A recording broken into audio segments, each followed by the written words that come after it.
Et nous accueillons tout de suite une autre femme engagée, mobilisée, Lydia Grémillet. Bonjour. Bonjour. Vous êtes présidente du comité Miss Ronde Poitou-Charentes. On le rappelle, l'élection aura lieu samedi soir à Saint-Benoît. Ce sera la 7e édition. En 6 ans, est-ce que vous avez vu un changement de mentalité, un autre regard que les gens portent sur les femmes rondes ? Oui, depuis 6 ans, les mentalités ont évolué. Les gens comprennent un peu mieux que les rondeurs, on ne les a pas choisis et que voilà. Mais il y a encore du travail à faire, notamment dans les métiers de la mode.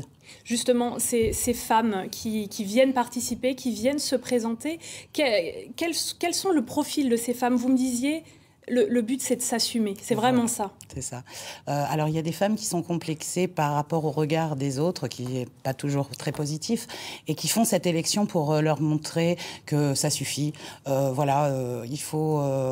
avec ces rondeurs, on peut être aussi jolie que les autres femmes et que on a envie d'aller à la plage comme tout le monde, de s'habiller en mini-jupe comme tout le monde. Voilà.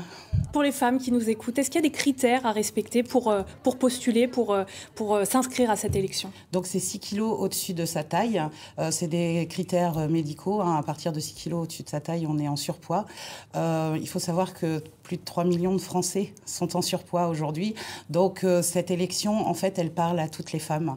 Est-ce que vous avez eu plus de monde au fur et à mesure de cette édition? Les femmes sont vraiment venues vous voir et Oui, et toutes les femmes, c'est-à-dire celles qui sont légèrement en surpoids et celles qui sont beaucoup en surpoids également. Donc, ce qui prouve bien que les complexes, ça touche tout le monde, toutes les femmes. On va expliquer comment ça va se passer, cette élection. C'est bien sûr un défilé, 4 passages, 4 tenues différentes. Pourquoi vous avez choisi le défilé? Est-ce que vous pensez que c'est la meilleure manière de valoriser la femme? C'est en tout cas la meilleure manière de montrer que toutes les tenues peuvent nous aller à partir du moment où elles sont adaptées. Alors en Poitou-Charentes, on a de la chance, on est suivi par des partenaires où on trouve des vêtements grande taille, mais c'est pas le cas partout et on a encore des progrès à faire de ce côté-là. Et justement, ces 4 passages nous montrent dans 4 tenues vraiment différentes qui font partie du quotidien de la vie. Dernière question, des voix s'élèvent souvent contre la grossophobie. Est-ce que vous pensez que les pouvoirs publics font assez de choses autour de cette problématique ? Non, je ne pense pas, parce que je pense que c'est un problème qui n'est pas encore compris.